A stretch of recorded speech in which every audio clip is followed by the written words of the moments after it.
These long dog days of summer, I mean, we just made it through a heat wave. Mama was parched through this heat wave. I was hitting up Dunkin' every single day, and I will continue to probably for the rest of my days, but especially this summer. Dunkin' is helping everyone stay cool this summer with its lineup of refreshers. These drinks are packed with bold, fruity flavors and served ice cold. It's amazing. Dunkin' refreshers are the perfect afternoon pick-me-up. I like to start my morning with them personally, and then sometimes I go back for a second one because I'm just feeling crazy. They come in a variety of delicious flavors, including fan favorites mango pineapple and strawberry dragon fruit. And then for a limited time, there's black cherry and there's pink pineapple. I'm going to tell you something right now, and it's a bold claim, let me tell you, but I stand behind it. Pink pineapple will change your life. It is so good. It has me feeling like I'm sitting in a pool, resort side, just living, honey. It's so yummy. Try your favorite flavor with green tea, sparkling water, lemonade, or Dunkin's all-new limeade. I haven't tried the limeade yet, but I'm going to. Usually I get my drinks made with green tea and occasionally lemonade, but I do really like the green tea. Or if you don't want to build your own, try one of Dunkin's curated refreshers like the Cherry Lime Ricky or the Ultimate Pink Daydream. The Cherry Lime Ricky, scrumptious. I could drink like 3 of these a day. They're so freaking yummy. Head to Dunkin' today and find your favorite refresher. Dunkin' refreshers contain less than 1% fruit juice. Limited time offer. When it comes to online college, Southern New Hampshire University is so good, it's scary. Listen, the facts don't lie.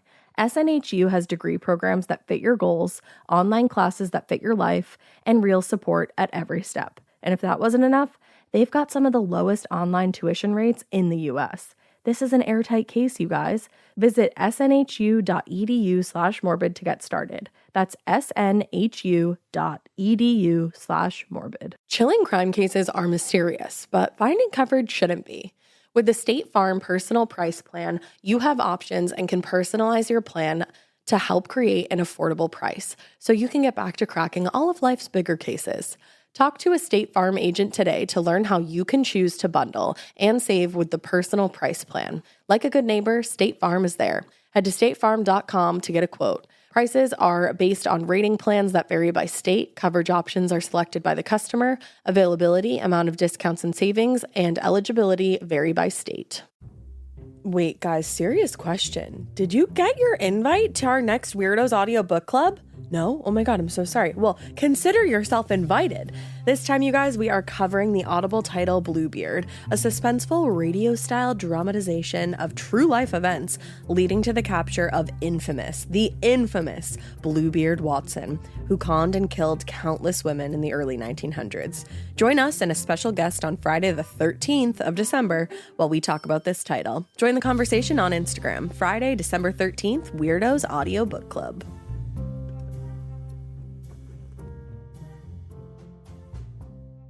Hey, weirdos. I'm Elena. I'm Ash. And this is Morbid.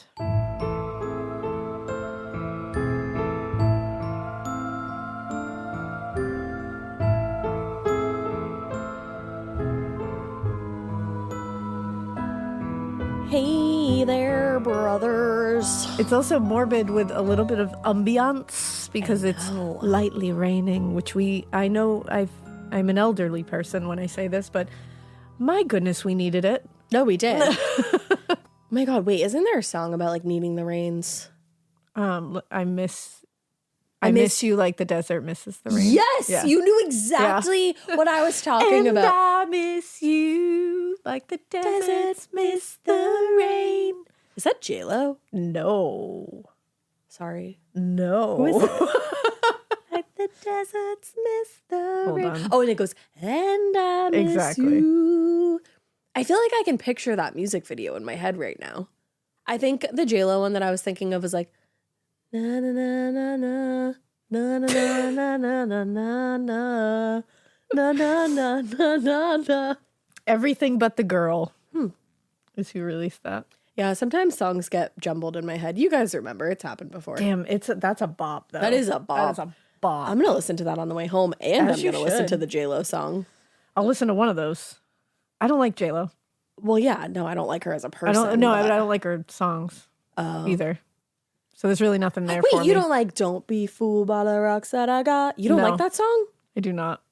What the fuck? I remember it was on like TRL when I Yeah. was, for the TRL days. Wait. And I remember that, but it was never, Let me see how old I was when that song came out, because I feel like I remember bopping hard to that. I like, oftentimes, I don't always, but the things I've seen her in, I like JLo the actress.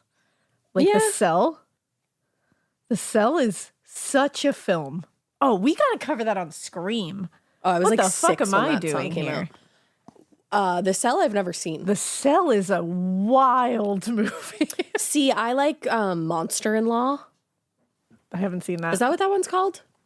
Is that Mikey saying yes? Yeah. I trust in Mikey we trust. I haven't seen that one. You haven't seen Monster-in-Law? No. That's a fun one. I've seen her in The Cell. What else have I seen her in? I'm sure I've seen her in other things. Jane Fonda's in Monster-in-Law, and Jane Fonda is everything. Yeah, I haven't seen that. Yeah. I'm trying to think of other J-Lo things. Yeah, I'm sure there's many that I'm movies. missing right now that people are screaming and I'm like, what? Yeah. A lot of them are rom-coms, so it makes sense that you can't think of them. Yeah, because I like a rom-com every once in a while. It just has to be a very specific one. Yeah, those are all like the early aughts ones, and those ones are always fun. Those are great. Yeah. Yeah. What a random intro. We didn't very. plan to talk about any of that. No, but just happened. We went from the desert's missing the rain to J-Lo. Hello? Hello. Hello? You know what? A random intro for a random episode. Tell me everything. Because this episode, so this is about the mad trapper of Rat River. You couldn't even finish that. The mad trapper of Rat River. Yes. I think I come from the Rat River. From the Rat River. I feel like this is a wild and random and very different tale, I would say, than we normally cover. But it's one that, unfortunately, people die during this. Like this is not without death, not without murder. Yeah. Not without mystery. I love because mystery. at the end of this, there is still a mystery that's involved with it. Okay. To this day. Unsolved. It's unsolved. But you think there's you a know the theory, answer. and like it's a pretty good one. But it's still there's still mysterious elements to this, which makes it very interesting to talk about. Makes me think of your kids when they were like the quack of mystery. The quack of mystery. There was mysteries in there. The cave of mystery. Cave. Cave of Oh, Blanche. Blanche is like, wait, I have something to say. She said, mysteries. So basically, his name was and I should say in air quotes, Albert Johnson. But it wasn't. Because we don't know his real name. Oh, an alias. That is the name that people know him as. Okay. Like you said, an alias. This is a manhunt that was so wild and so long and so scary and so iconic that it honestly doesn't sound real. I can't believe I've never heard of this. It's a crazy one. So let's go back to when this all began. Canada, like the United States, like down here, was hit really hard by the economic and social effects of the Great Depression. Oh, yeah. It was a widespread issue, obviously. It wasn't just like in certain parts feeling it. Yeah. There was a ton of droughts, which wreaked havoc on the agricultural industry, and that caused a ripple effect that by 1930 had put as much as 30% of the workforce out of a job. Wow. And that's huge. Yeah, that's a lot. Yeah.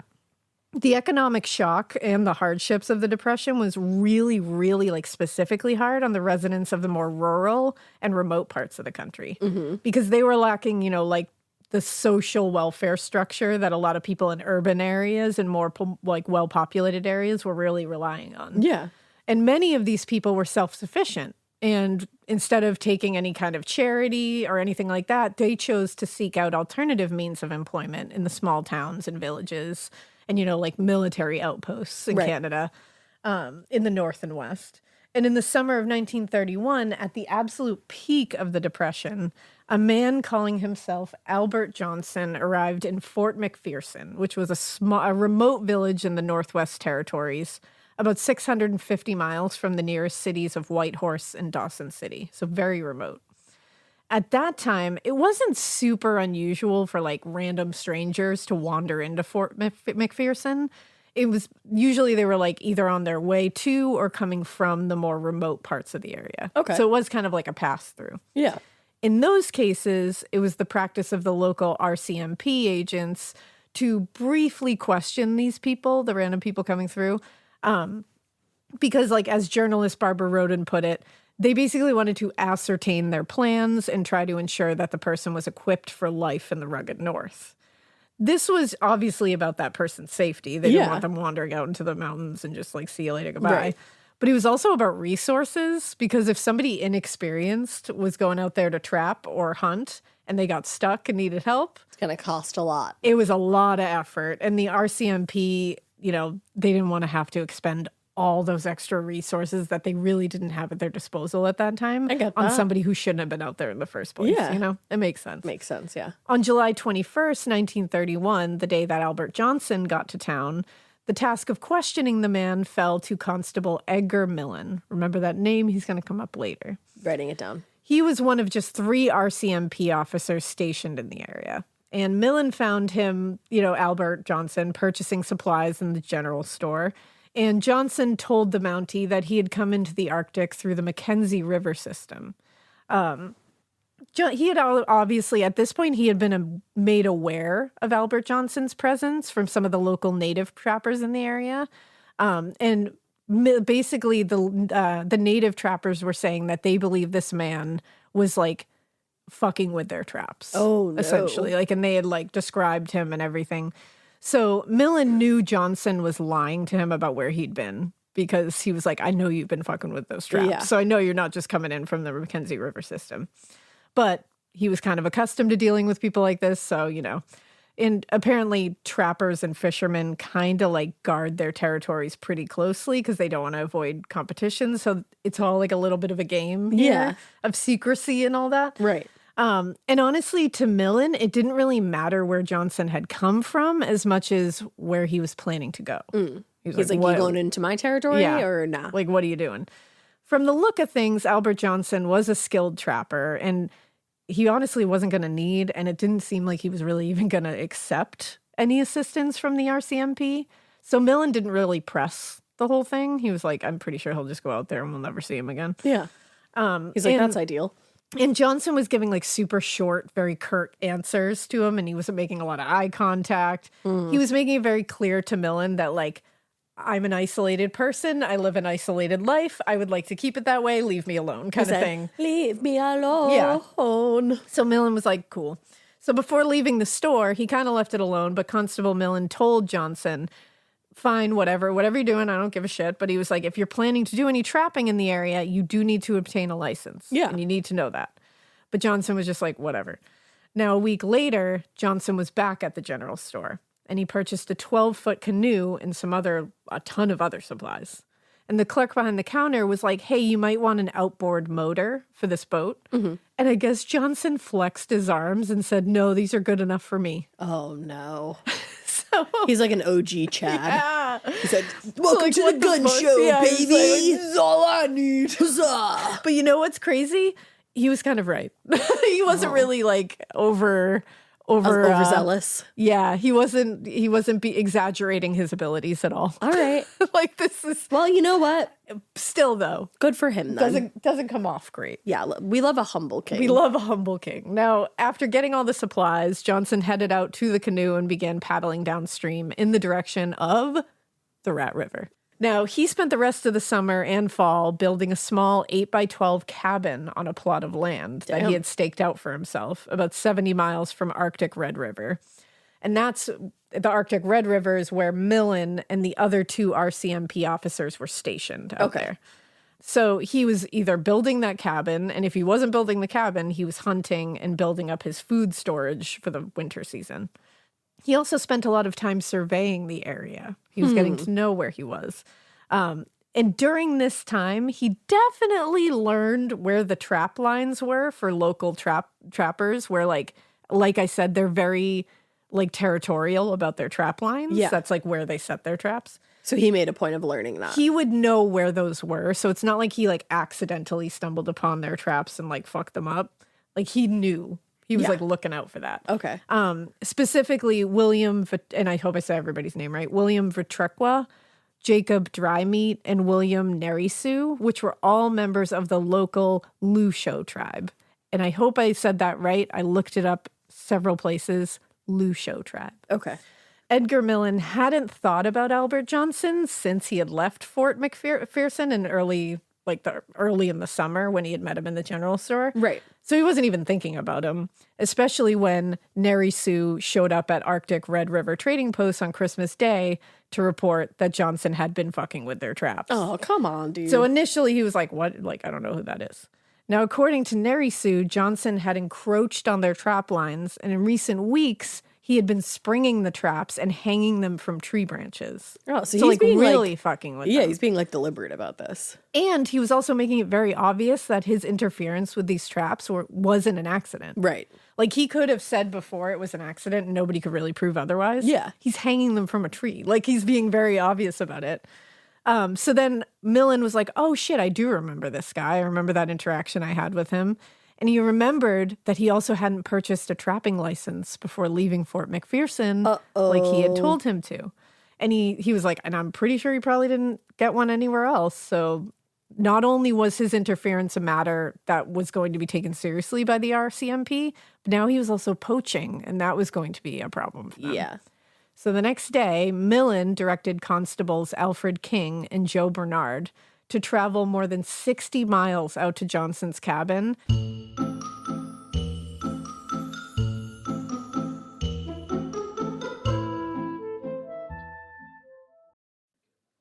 This part of the show is brought to you by Anua, the Korean skincare brand known for scientific, gentle, yet effective formulations.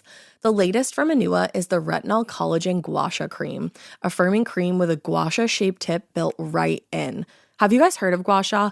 It's that viral massage tool that moves fluid and tension out of your face. Less puffiness, a snatched jawline, honey, more definition in your face. Retinol firms and reduces fine lines, and collagen keeps your skin plump and structured. This cream has both of those things, arguably the most optimal combo for that snatched, lifted look all in one step. I am obsessed with the Gua Sha cream. First of all, it feels so cool to the touch. When you put that on your face, it's just like, this is lovely. It's like a little spa treatment that you can give yourself. I like to do mine at night after I get out of the shower. I rub the cream on my face with the little gua sha. I'm sculpting that jawline, honey. I got it on the cheekbones. And actually, I had a facial the other day, and the lady doing my facial, the professional, she said, do you use a gua sha at home? And I said, I do. And I said, how did you know that? And she said, I didn't have those little like bumps in my chin or like different areas like that. So she could tell that I was using the gua sha. And I said, oh my God. I just feel like I wake up less puffy in the morning when I do it the night before. But you can do it whenever you want to. I, 10 out of 10, recommend this product. The Anua Gua Sha Cream value set is available at anua.com, already discounted. Use code MORBID for an extra 10% off. That's ANUA.com, code MORBID. Chilling crime cases are mysterious, but finding coverage shouldn't be. With the State Farm Personal Price Plan, you have options and can personalize your plan to help create an affordable price so you can get back to cracking all of life's bigger cases. Talk to a State Farm agent today to learn how you can choose to bundle and save with the Personal Price Plan. Like a good neighbor, State Farm is there. Head to statefarm.com to get a quote. Prices are based on rating plans that vary by state. Coverage options are selected by the customer. Availability, amount of discounts and savings, and eligibility vary by state.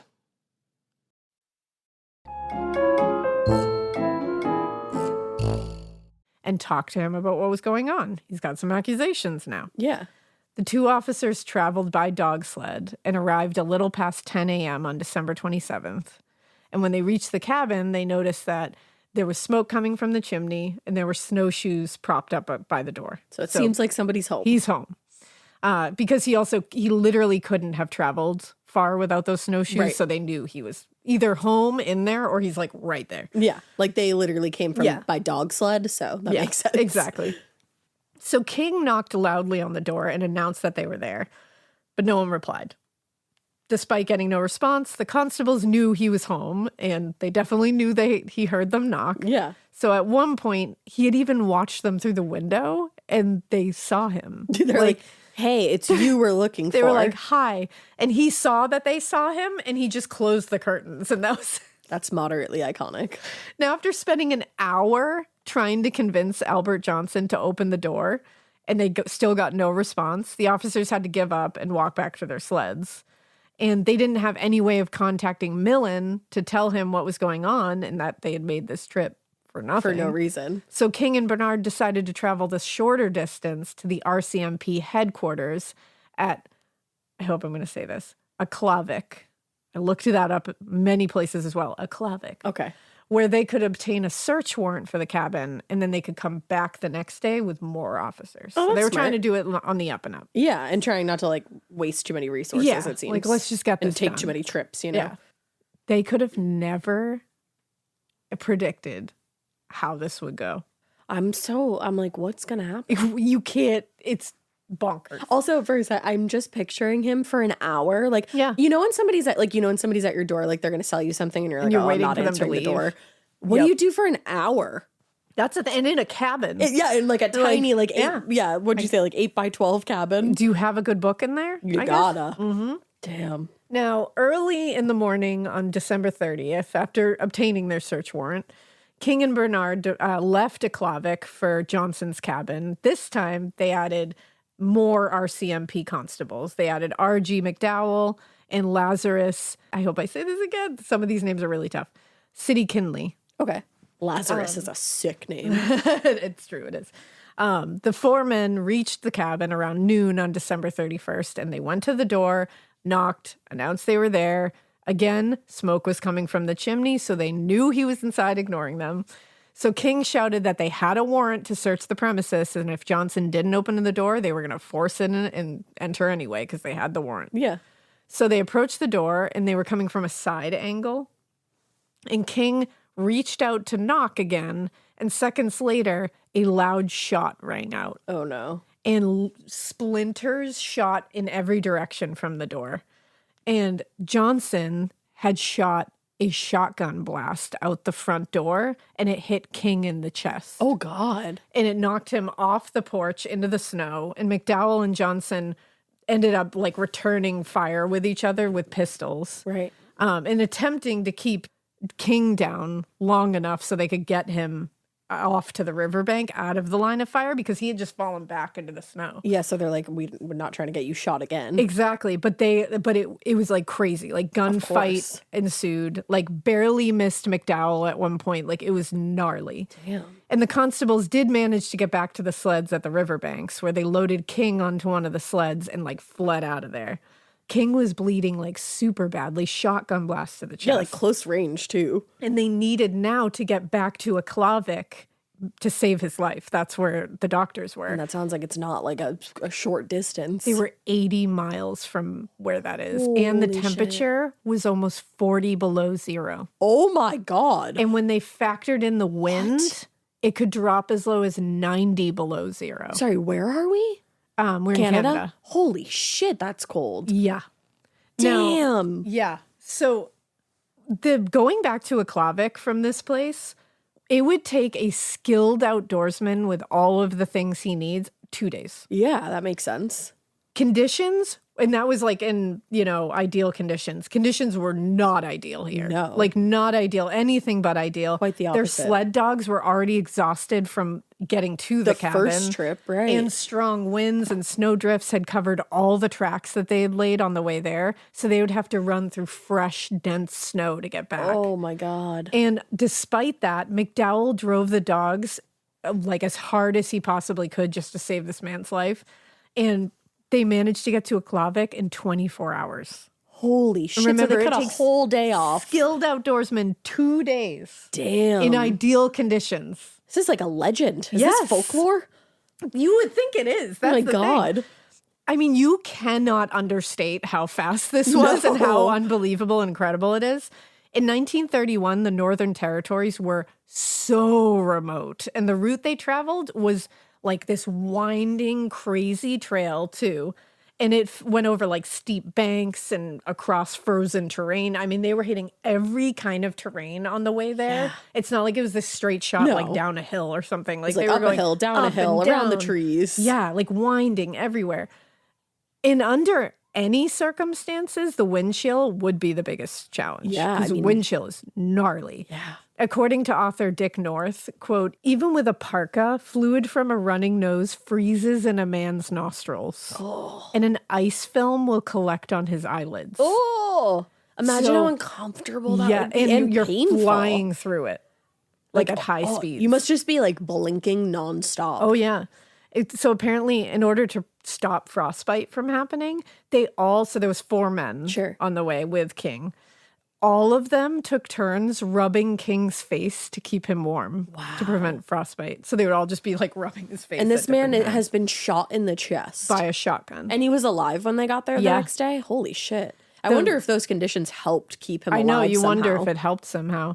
They immediately, when they got there, rushed him to the hospital, and he was taken into surgery by the resident doctor, J.A. Urquhart. Hey! Which immediately, we have ancestry that like went over to Nova Scotia in Canada. So I'm like, am I related? I'll update you. I'm going to look at my shit. Damn. Well, I'm going to have John take a look-see. Have a look-see. But I was like, oh my God, that's my last name. I never see it in any of these. I know. But the bullet had entered through the upper left side of King's chest and exited through the right and had missed all vital organs. Wow. Like miraculously. I just think of that Bring It On thing. You've been touched by an angel, girl. You've been touched by an angel, girl. That's crazy. Yeah. While he recovered in the infirmary, the other 3 returned to RCMP headquarters to report what the fuck had just happened at that cabin. Yeah. Now, in Aklavik, Inspector Alexander Ames had 11 RCMP officers under his command, and he had 3 additional constables where they just were at the Arctic Red River outpost. That's where they initially were.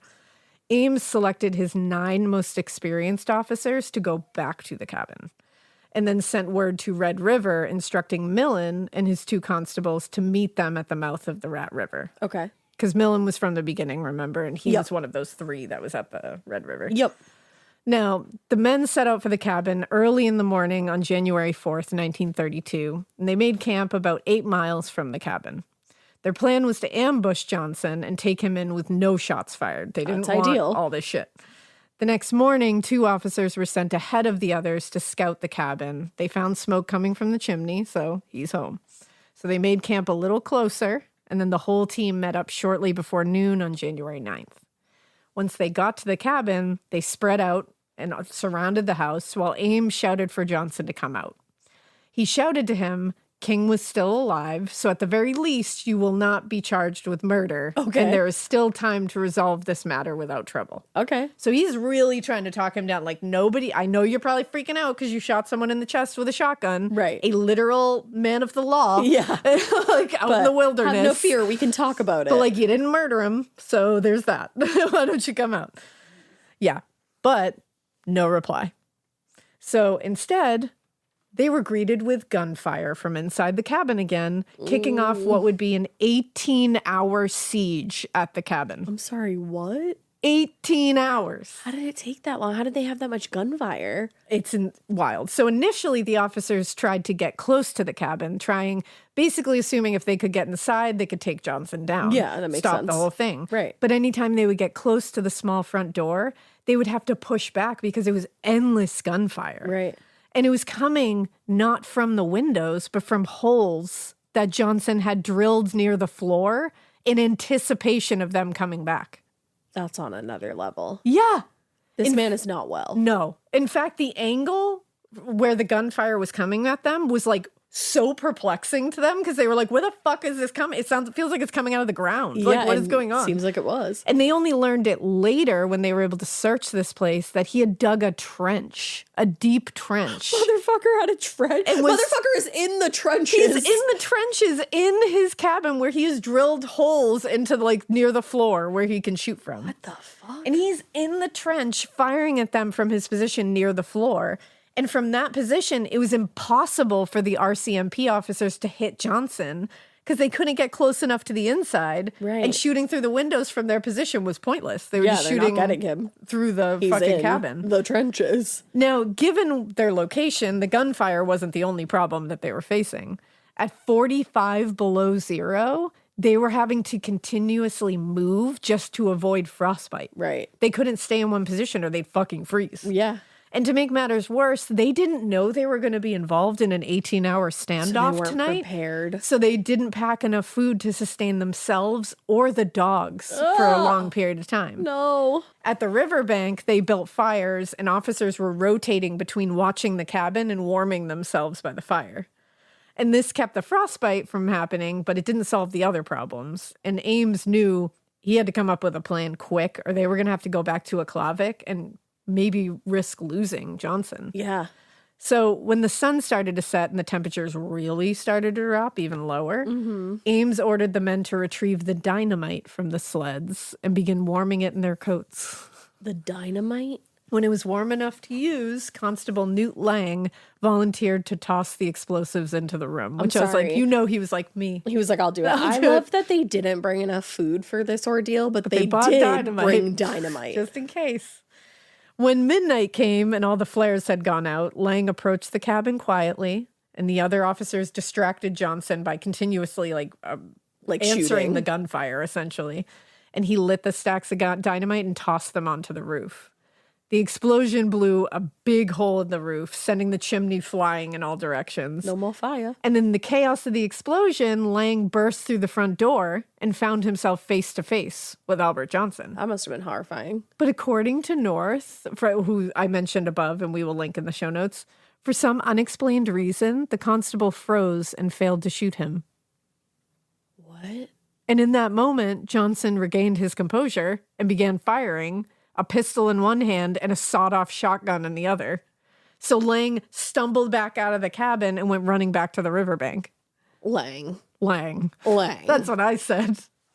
Like, what happened there? Shoot him. You threw the dynamite. You couldn't finish it off? Come on. But the RCMP agents held out until the next morning, January 10th, and that's when Inspector Ames decided to make one last attempt at getting him the fuck out of that cabin. Ames gathered the remaining 4 pounds of dynamite, bundled it together, lit the fuse, and hurled the explosives at the cabin.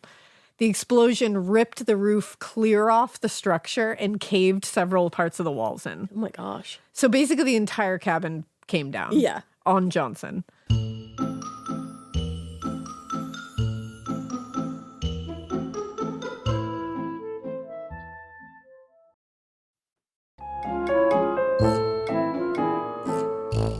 So they were like, cool, we'll catch him off guard because this whole place just blew up. This should work. This should do I have a feeling this will do the trick. Ames and one of the other constables, Carl Gardland, rushed in, and they had flashlights in their hands. And they were basically expecting to find him unconscious at the very least, you know. But when they pulled away the front door, Johnson was not only alert and with it, But he shot them. but he fired at them with his pistol. We know. And he shot the flashlight out of Gardland's hand. What? How did we just pop off like this? I don't know what this man's MO is at all. All I know is he's just going crazy. He's going bonkers. Yeah, balls to the wall. So this was clearly unexpected, this attack. So it drove them both back to the riverbank, where they had no choice but to load the sleds and get the fuck out of there and go back to Aklavik. What? Because they're like, we've blown him up twice. And he's still shooting. Like, what is going on? Motherfucker He's Michael won't die. Myers. Literally. But back at the RCMP headquarters, the teams regrouped and were like, we need a new strategy for getting Michael Myers out of this house. What would it be? Yeah, I'm like, all you can do is literally light it on fire. Yes. Several of the officers wanted to go back and firebomb the cabin. They were like, let's just literally firebomb this thing. But Ames wanted to take him alive. He was like, I could see why. On January 15th, he sent the constables Gardland and Millen back to the mouth of the Rat River to keep an eye on the cabin. But by the time they got there, Johnson had cleared out and was on the run. Well, that makes sense, too. I'm like, guys, you blew the roof off his place. He can't stay there very long. But by then, also, the news of King being shot and the siege at the cabin was already national news. And this is all just over traps. Yeah. Just that he would have just got like a fine or something. Like, it's like, holy shit. Instead he murdered or tried to kill a cop. Yeah. So this is national news. Journalists are reporting all of these antics of Albert Johnson, and they started calling him the Mad Trapper of Rat River. This episode is brought to you by SoFi, the all-in-one finance app where you can bank, borrow, and invest all in one place. Let's talk about bank accounts for a second. The average bank savings rate is 0.39% in interest. You're earning pennies on your savings, and it doesn't have to be that way. But with SoFi's high-yield checkings and savings, the money barely making moves sitting in your savings account can earn over 8 times the national average savings rate with eligible direct deposit. No account or overdraft fees. We love transparency. You can get your paycheck up to 2 days early, plus get up to a $300 welcome bonus when you sign up with eligible direct deposit. Sign up for SoFi checking and savings at SoFi.com/morbid. SoFi checking and savings is offered through SoFi Bank N.A. member FDIC. Terms apply. Getting scared is one thing. Getting a thrill is, well, you want more of those in your life. The Genesis GV70 is built to thrill, baby. A thrilling yet elegant design always makes driving the GV70 an exciting adventure. Its powerful athletic stance screams performance and turns heads. Everybody's looking at you, girl, or boy, or whoever. Command the road and experience a class-leading standard 300 horsepower. Oh my God. Plus, discover the different dynamic drive modes for all different terrains. Choose between the different terrain modes for whatever road conditions you may encounter. The Genesis GV70's award-winning technology and performance lets you drive with comfort and drive with confidence all at the same time. It's an exciting SUV with intuitive tech that can make your ride smooth even when the road isn't. And its blind spot cameras allow you to see what's next to you. It's like having eyes on the side of your head. That's pretty iconic. Its performance, by the way, is measured not only in power, but in how it makes you feel confident, sexy. The Genesis GV70. Learn more at genesis.com and feel the GV70. Whoever came up with that, hats off to them. Honestly, a raise. The mad trapper of Rat River, motherfucker. Now, while the rest of the team were strategizing back at RCMP headquarters, Gardland and Milland were cautiously approaching the cabin to search it for things. You know, they wanted to find any clues, any plans he might have had. Right. And the cabin had been, like, obliterated, essentially. I mean, yeah, we just heard. But according to Gardland, the agents found it hard to believe their adversary had survived the last dynamite blast. Oh, And so it's they like- thought he died? They were like, maybe he, like, was in shock or something when we saw him and he popped up with fucking 2 guns. But it's like Billy Loomis out in these streets. yeah, truly. But honestly, he wasn't there. And there was little of value in the cabin. They did find a lot of, like, a concealed load of supplies hidden high in the trees nearby, which was a testament really to, like, his outdoor skills. Yeah. He had hid tons of shit in the trees. Just got shit in the trees. He's wild. This is wily. The constables also discovered Johnson's canoe still tied up at the river edge, so that meant that he had fled into the wilderness on On foot. foot, yeah. Now, on January 16th, the search team departed Aklavik in the direction of the cabin. And this time they were well prepared for what they knew could be a very extended search on very rough terrain. Among other things, they had with them a 2-way radio that would let them communicate quickly and communicate. I'm so happy What you the went fuck? there because I was like, you can't skip over Because that. I was going to say quickly. Communicate quickly. Communicate quickly, and I was like, communicate quickly. Wow. I loved that. This would help them communicate very quickly and easily with headquarters, if they needed emergency assistance, because now we don't know what this dude is capable out in these streets. I'm surprised anybody was even willing to go out at this Yeah, point. I'd be like, fuck that. I'd be like, I'm you know not- what? I think I'm going to put my 2 weeks in. And Yeah. actually, I mean my 1 day. Here you go. I'm going to try baking. Like, I don't want to do this. Yeah. Now, at the same time, warnings were going out to everyone living in and around Aklavik, alerting them to any of the potential risks. We don't know what this dude is capable of. He was shooting everybody. Well, like- and he's eventually going to need more supplies Yeah, too. exactly. So break in. Now, as a result, many of the people living in the more isolated areas chose to stay in Aklavik while Johnson was captured. Oh, okay. Now, for nearly 2 weeks, the team of RCMP officers just scoured the area around the cabin, looking for any signs of Johnson, any evidence of where he might have gone. 2 weeks they were looking for him. Damn. Unfortunately, it was so bitterly cold, and the wind and sub-zero temperatures were making it so difficult to search for, like, long periods of time. And then there was recent snowfall and heavy drifts that were covering any tracks that he could have left. Right. So it was, like, perfect for him. But in late January, Ames and his team received a report of gunshots near Bear River. Thinking it might be Johnson hunting for food, Ames sent Millen and 3 other men ahead to scout the area with a plan for them all to meet up together after this if they found evidence of him being around. Okay. When they arrived, Millen spoke to several members of the local tribe, who told him that they believe the man suspected to be Johnson had holed up in a remote cabin nearby because they said he could not have crossed over the hills under the current weather conditions. I don't know. I think he did. I was I gonna think say- he crossed them hills.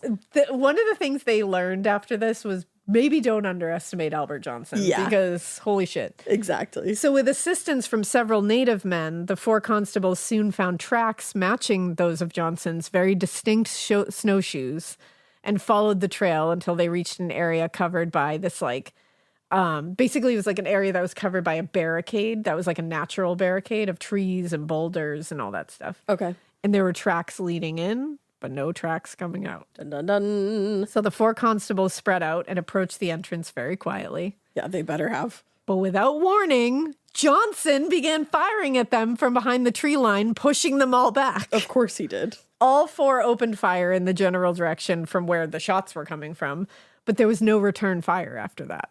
So they were like, oh shit, we got him. either incapacitated him or killed him. So they waited 2 hours before Just to going to be check sure. the area because they were that nervous that he was just fucking with them. You know that everybody on the banks was like, no, you go in. No, you go. in. We'll I'm just not wait going a little in, bit. man. We'll just wait a minute. So when they got within about 25 yards of the tree line, one of the constables, Noel Verville, shouted, "Watch it," and then dove for cover behind a snowbank as a rifle shot struck the ground exactly where he had been standing. Oh my God. Literally yelled, "Watch it," dove out of the way, and it hit right where he was sitting. Damn. And 2 of the other officers also scrambled for cover. This is like but an action movie. It doesn't sound real. No, it does not. But Millen stood his ground and dropped to his knee and fired 3 rounds in Johnson's direction. Damn. Johnson returned fire and hit Millen in the chest. Millen apparently bolted upright and spun around and then fell face down on the ground. Oh. And 2 other officers provided cover fire for Carl Gardland. I just did You literally I did. made the thing.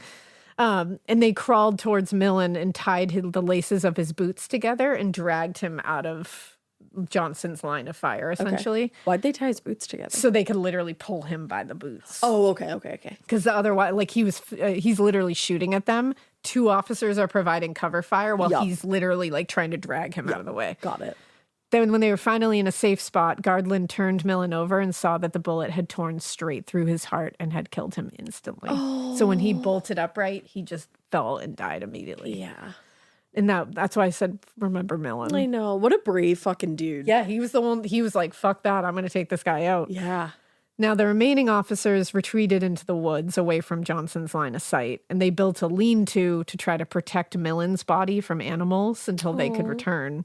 And then they made their way back to the campsite about a mile away. Okay. The next day, one of them returned to the area to retrieve Constable Millen's body, while another returned to Aklavik to report about what had happened. Why is this guy so aggro? And they had to tell them that Johnson had escaped again. Now, Sergeant Riddle made it back to Aklavik in a little over 24 hours on January 22nd and reported the death to Ames. And Ames sent out the report across the RCMP wire. And the news of Millen's murder and Johnson's 3rd escape made headlines across North America. A reporter from the New York Times called Johnson a 2-gun hermit. That's what they referred to him as. 2-gun hermit. While the press maintained that, I'm glad, they definitely maintained a pretty somber tone when they were talking about the murder, essentially. But it also made the fact that he escaped 3 times and this was his 3rd time escaping, it didn't make the RCMP look good, and they were very open about that in the press. And the longer he remained kind of on the yam there, On the yam. on the lamb, On the sweet potato. he was the more he was out there and the more he's on the run and the more he's escaping and the more these things get more and more crazy and, dramatic and all that. There was running a risk of him becoming a sort of anti-hero among the anti-establishment residents across the territories. It just it was starting to turn the story a little bit. And I it's didn't even think of that. and you don't want that to happen, obviously. So not wanting to waste any time or for that to happen, Ames radioed for additional assistance, specifically requesting a plane that could scout the area while the RCMP agents and volunteers took to ground searches. In response, they got a small craft piloted by William May, who was a member of the Royal Flying Corps and one of the Flying Aces who successfully shot down the notorious Red Baron during World War I. Oh, wow. So he's no joke. Incredible. And May wasn't just a talented and experienced pilot. He was literally like a living legend who'd helped to open up the Northern Territory. So he was like a big deal. That's incredible, yeah. Unlike Ames's team on the ground, he could cover big like swaths of territory in a short amount of time in the plane and was immediately useful in ruling out the leads that ultimately provided false in the end. Anybody saying like, I think I saw him, they were able to like get these out. Now, while May looked for Johnson overhead, Ames's team was, making their way to the site of Millen's murder on February 5th, but there was no sign of Johnson anymore. From what they could tell, he had never emerged following the shootout. Like, he had never come back out of that, like, barricade that he had set up. So you're probably like, then how the fuck wasn't he there? Yep. Oh, he had climbed the nearly 7,000-foot cliff. Bitch. Yep. He climbed a nearly 7,000-foot cliff wall to escape by traveling on the hard-packed snow above the creek beds. Does anybody else have those relatives that tell like crazy stories from like their days of youth? And you're like, yeah, grandpa, like that's cool. That didn't happen though. This guy? That feels like this. Like I'm like, yeah. What? This He's like, so I didn't come out of the front. I just climbed a 7,000-foot cliff. That's not right. How is that real? That motherfucker is not real. Yeah. But he is. Yeah. Yep. Like, yep. What? Yep.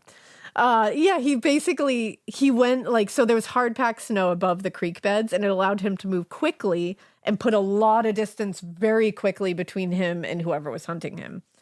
Also working to Johnson's advantage was the fact that unlike the large group who required supplies and needed to manage, animals that they were using, he was traveling alone and he seemed to know where he was going. So he was just bopping away. See you later. Yeah.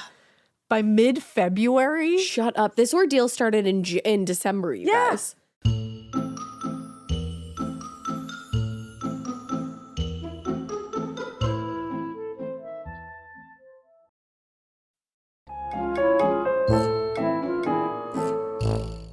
By mid-February, he was joined by several men from the Inuvialuit and Gwich'in tribes. And I apologize if I'm not saying that as correctly as I should, but I looked it up, I promise.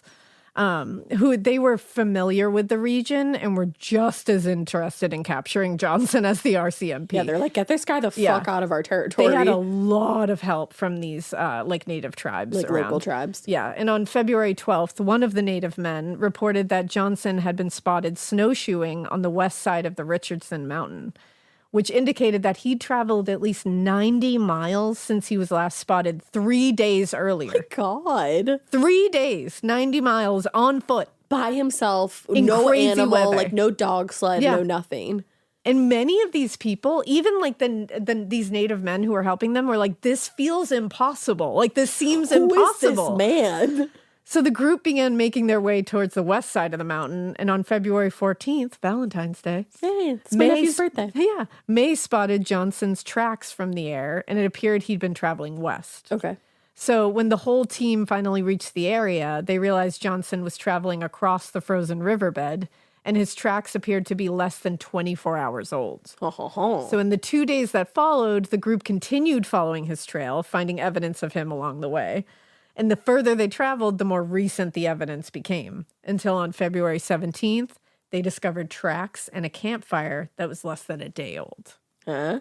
So for nearly 5 weeks, the RCMP and volunteers had been tracking Albert Johnson and having repeatedly underestimated his outdoor skills and allowing him to slip away several times. By the afternoon of February 17th, though, it appeared that it was Johnson who maybe underestimated Ames's men. Because in a reconstruction of the day's events that was later shown, a little before noon that day, Johnson had left the center of the river where he had been walking and climbed a tree on the bank to basically look out for where the search party was. And he appears to have believed that the party was moving away from him to the south, but in reality, they were approaching a bend in the river that would take them northward again. Okay. So he was thrown off by what he was seeing. Sure. Although Ames and the other trackers knew they were on the right trail, they didn't really know that they were this close to catching him even at that point. It was a happy accident. It was. Now, assuming he was in the clear, Johnson got down from the tree and continued following the creek because he thought they were going the other way. Right. And he turned a sharp corner and suddenly saw a search party about 300 yards in front of him. Ruh-roh. So he quickly strapped on his snowshoes and made a break for the cover of the forest, firing at the group as he moved. How many guns does he have? He is a gun He at is a this gun? point, I Yes. think. Like guns run through his blood, I Yes, think. they sure he can do. just create them at will. Yeah. Now, Sergeant Earl Heresy, who was leading one of the dog teams, jumped from the sled and grabbed his rifle and returned fire. And in the exchange, Heresy caught a bullet in the knee, which ricocheted off the bone and traveled upward through his elbow and into his chest. I'm sorry, what the actual fuck? Right? Oh, God, that's got to be awful. The damage. So while a few of the men were trying to help him, the remaining men pursued Johnson into the woods, and they followed his tracks and chased him to one of the cover stations that he had made for himself. Oh, my God. Which is basically a ditch surrounded by short snowbanks. And it's possible he simply underestimated how determined Ames and the others were at that this point. Or maybe he just thought he was going to get lucky, or like, he's got away before, so Yeah. why wouldn't I know? Right. But by that point, there was really no chance he was coming out of there alive. Like, it When wasn't he's just happening. one dude, like, Yeah. he's got to be fucking tired at Like, this you point. got to get to the end of the road at some point. Yeah. And as one team approached Johnson from the ice, another group circled around and took up positions behind him at a slightly Getting scared is one thing. Getting a thrill is, well, you want more of those in your life. The Genesis GV70 is built to thrill, baby. A thrilling yet elegant design always makes driving the GV70 an exciting adventure. Its powerful athletic stance screams performance and turns heads. Everybody's looking at you, girl, or boy, or whoever. Command the road and experience a class-leading standard 300 horsepower. Oh my God. Plus, discover the different dynamic drive modes for all different terrains. Choose between the different terrain modes for whatever road conditions you may encounter. The Genesis GV70's award-winning technology and performance lets you drive with comfort and drive with confidence all at the same time. It's an exciting SUV with intuitive tech that can make your ride smooth even when the road isn't. And its blind spot cameras allow you to see what's next to you. It's like having eyes on the side of your head. That's pretty iconic. Its performance, by the way, is measured not only in power, but in how it makes you feel confident, sexy. The Genesis GV70. Learn more at genesis.com and feel the GV70. This episode is brought to you by SoFi, the all-in-one finance app where you can bank, borrow, and invest all in one place. Let's talk about bank accounts for a second. The average bank savings rate is 0.39% in interest. You're earning pennies on your savings, and it doesn't have to be that way. But with SoFi's high-yield checkings and savings, the money barely making moves sitting in your savings account can earn over 8 times the national average savings rate with eligible direct deposit. No account or overdraft fees. We love transparency. You can get your paycheck up to 2 days early, plus get up to a $300 welcome bonus when you sign up with eligible direct deposit. Sign up for SoFi checking and savings at SoFi.com/morbid. SoFi checking and savings is offered through SoFi Bank, N.A., member FDIC. Terms apply. elevated angle. Johnson kept firing at the men on the ice, and when he rolled onto his side into the ditch to reload, the men above him fired, and one of the bullets hit him in the spine. Oh! By the time they reached his position in the ditch, Albert Johnson had been shot 7 times, and it was the spinal wound that was the fatal wound, so they killed him. Yeah. So But why did he do this? what's crazy too is they were aware that they had been fucked around by him before. They'd been tricked by him before. So they waited 10 or 15 minutes before even approaching his dead body. I don't blame to them. confirm that he was dead. They were like, I don't even want to run up on this dude. Yeah. Like, I don't know what he's got going on. Like Sydney in the end of Scream. After 5 weeks of pursuing this man in the fucking treacherous, like Canadian sub-zero wind chill 1,000,000,000% fucking wilderness, the manhunt finally came to an end here. This is like a Discovery Channel fucking episode. And throughout the whole ordeal, Albert Johnson never spoke a word to them. From the time they appeared at his cabin knocking on the door until the time they shot him in that ditch, they never heard a word out of this man. What a mysterious fellow. For some reason, that just gets me. No, that gets you. He was silent. Because you just picture him being like, ha ha ha, you will not Just touch being like, me. fuck y'all. Like, Yeah. just being like suckers. I and am just a like running gun. away. Yeah. Or just like yelling. Nothing. Never made a sound. Nothing. Just shot and ran. Who is he? That's a great question. So once they had received word of that he was finally dead, May, who's in the plane there, he landed his plane nearby, and Heresy, who was the one that was shot, was loaded on board and taken back to Aklavik, where he was treated. Oh, good. The following day, May returned to get Johnson's body, and the rest of the team traveled back by sled. Now, the news of his death was honestly celebrated across North America as a fitting end to a scary and also pretty exciting adventure for everybody to follow on the outside. Yeah. It was like a story. Like, this didn't feel real. No, it felt it's like something, folklore, like I said. Yeah, it just felt like this like unbelievable tale that you were just following along with. And you have to remember, too, the time period where this was happening. Like, nobody Absolutely. had anything. No. So they were just like, they whoa. did have this story. They did have this, exactly. And then the days after that, several members of the team provided the press with descriptions of the manhunt and the shootout that sounded more like a tall film, tale. like a film. You're watching like a war film than something that really happened. Sergeant Riddle told a reporter, Johnson fought desperately to the end, emptying his rifle, and was in the act of reloading it when killed. The accurate shooting of the posse had riddled his body with bullets. And the more the story went around, the more it became a little embellished as it went, or at least exaggerated. In the New York Times, for example, May, the plane, the pilot, the guy who took down the Red Baron, he went from being an essential figure in the third phase of the hunt, he absolutely is, to being a major player in the story the entire time, who, quote, tried to bomb Johnson from his cabin. Damn. And he did not. He's like, nah. He's like, nah, I just came in with my plane at the He's like, end. what I did was enough. Don't embellish. You don't need to say it. Now, once Johnson's body was returned to Aklavik, it occurred to several people that the man who had been shot and killed by the RCMP didn't look at all like the photos of Johnson that had appeared in the press. Shut up. One journalist said, shut your mouth. Pictures purporting to be of him were published in several papers, but they turned out to be that of a respected resident of Princeton, British Columbia. That poor man. Yeah. So it seemed that, well, a few people in and around Aklavik had spoken to Johnson at one point or another when he was passing through, at least for like a second, like the clerk and all that. Yeah. And they were given the name Albert Johnson by him. Nobody knew who the fuck he really was. That wasn't his real name.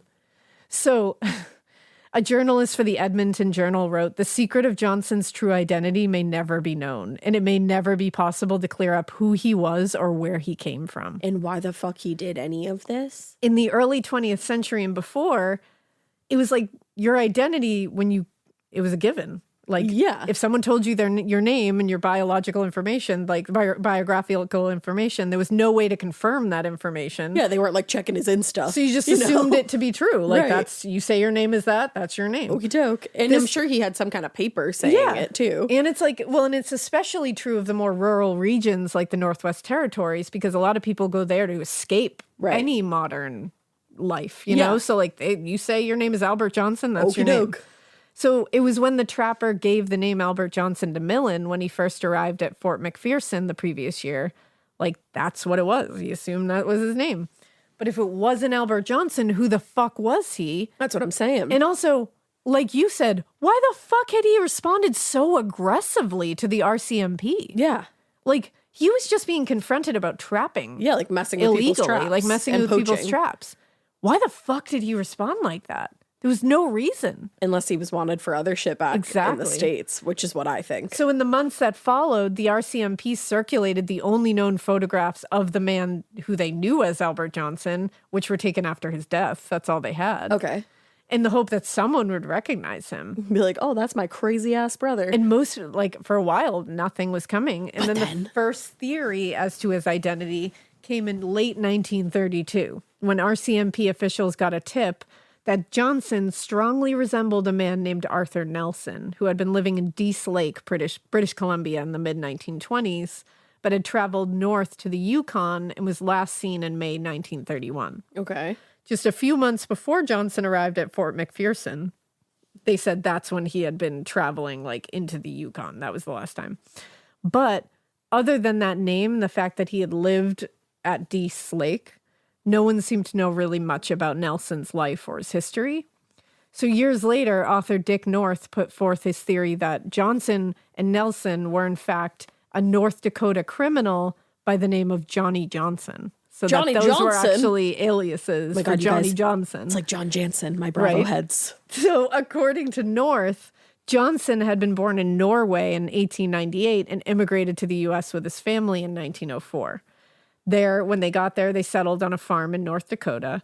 And in 1915, Johnson was involved in a bank robbery with another man, and his partner was wounded and captured, but Johnson escaped. See, this sounds more like it. Johnson was eventually arrested and served jail time in Wyoming in 1918, then returned to the farm in the early 1920s, and then disappears from the record. And it was around this time that Arthur Nelson appeared in Dease Lake. Huh. And it turned out that North's theory had also been the theory of the RCMP. They requested Johnny Johnson's fingerprints from the U.S. authorities. I was going to ask to that. compare to those of Arthur Johnson. Yes. But the test proved inconclusive. Huh. Now, Albert Johnson's identity came up again in 2007. Shut up. When a team of filmmakers working on a documentary about this mystery got permission for their team of forensic experts to have Johnson's body exhumed and DNA testing done.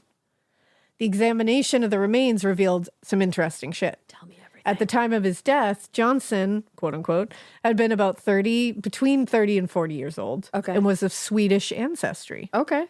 He had spent a lot of time in the American Midwest in his youth and had suffered from scoliosis. Which is interesting that he was shot in the spine. And Ironic. That's what killed him. Very ironic. Don't you think? And perhaps most unusual, that despite his like clearly like, you know, mountain man, individualistic like drive, like where he was like, I'm very isolated, very like, I live in the outdoors. Yeah, DIY king. He had a DIY king, exactly. He had, quote, undergone sophisticated and expensive dental work for the period, Really? which is like not lining up. Yeah, no, not at all. And although they were able to learn a great deal more about, you know, the remains known as Albert Johnson, many of those things do like kind of support that theory of Johnny Johnson. Yeah. The forensic team were unable to conclusively give him a name. What the fuck? And maybe it's because his antics were so iconic, so scary, so intense, so gnarly. His identity is so mysterious I think that's why we will just like, I can't give up on this. The Mad Yeah. Trapper, like who the fuck he is and why he did this, you can't let it go. I will never let it go as long as I live. And it has been a huge fixture in Canadian culture for more than 90 years at this point. Like, what the fuck is that about? This is truly one of the wildest stories I've ever heard. Yeah, it's inspired countless songs, poems, novels, films, which I was like, I gotta watch the Show film. me the film. Yeah, like, I let's might go. write a fucking song about this. Let's Right? go. Let's go. I've never written a song before in my life. I'll write a song. Let's go. And still, we don't conclusively know who this man was and why the fuck he reacted the way he did and how he was able to survive out there. Well, so Johnny Johnson is the one who robbed the bank. Yeah, and the other two are aliases. They're all the same person. I feel like it's got to be him because He's the only one they have. And who knows what else he did? Like what other criminal things would have popped up had the RCMP got him? Yeah. You know? It's just like, but not knowing conclusively is driving me fucking nuts. And what a way to go out. What a way to go out in a ditch, reloading your gun after 5 weeks of running in the wilderness in Canada. Yeah. When you could have just paid a fine.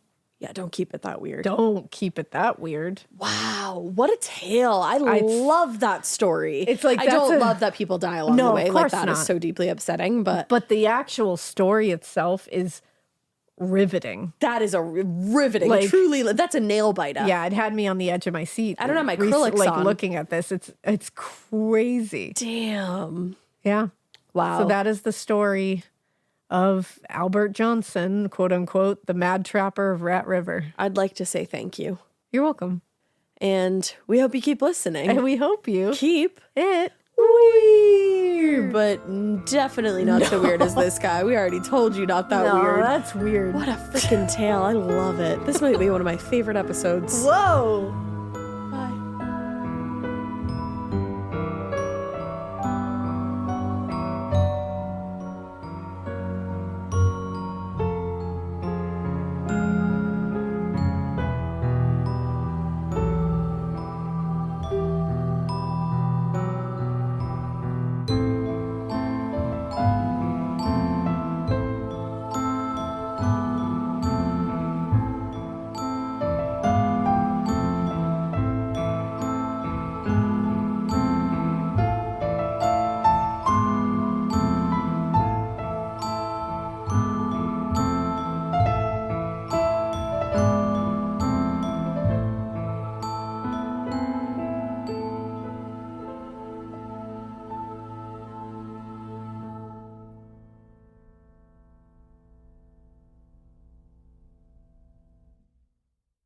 In the U.S., there's a break-in every 26 seconds. But when intruders step near, Simply Safe Home Security steps up. Stop. This is Simply Safe. Police are on the way. Using AI alerts, U.S.-based live agents help deter break-ins. Simply Safe, no long-term contracts. Save 50% on your new system with professional monitoring at simplysafe.com/SXM or with promo code SXM. Outdoor deterrence requires a Simply Safe Active Guard outdoor protection plan starting at $49.99 a month. Visit simplysafe.com/licenses for alarm license information. Tennessee 2012. Talk about regrets. We all know someone who's been in a car accident and said, I don't need to call a lawyer, only to regret it after their pain and damages were worse than expected. When someone hurts you, you deserve to be compensated fairly. Morgan & Morgan is America's largest injury law firm, fighting for the people for over 35 years. Injured? Visit forthepeople.com/podcast. That's forthepeople.com/podcast. Their fee is free unless they win.